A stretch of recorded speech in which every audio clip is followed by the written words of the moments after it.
Okay, part 2 of explanation for OCR G672 AS Sociology exam.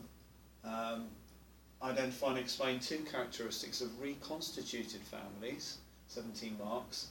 Part 2, looking at power relationships, are a feature of reconstituted families where there's a struggle over power and influence, where power means trying to influence others and achieve your will.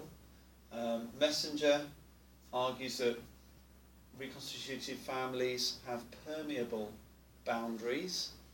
It's unclear where the family starts and ends because biological parents are no longer living in the same household.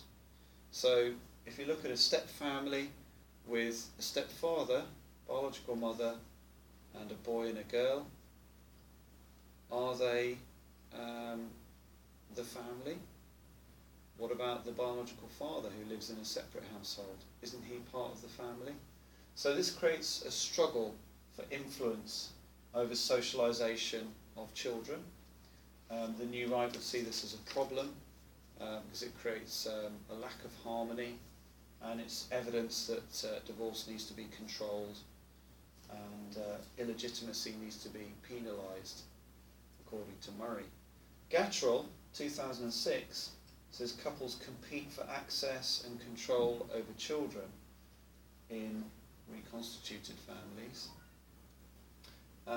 Feminists would argue men trying to dominate and have power in reconstituted families are evidence that this power struggle continues due to patriarchy.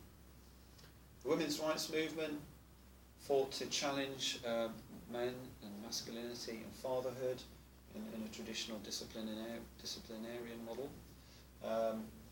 So there's been this shift with reconstituted families being after and post-divorce. So there's more management by negotiation rather than management by command. It's more democratic because no one partner has more say in how the children are brought up as a rule. Because increasingly the father still has to negotiate with the mother about where and how he socialises and spends time with the children. Postmodernists might argue this shows further evidence of increasing uncertainty about identities and roles in contemporary UK.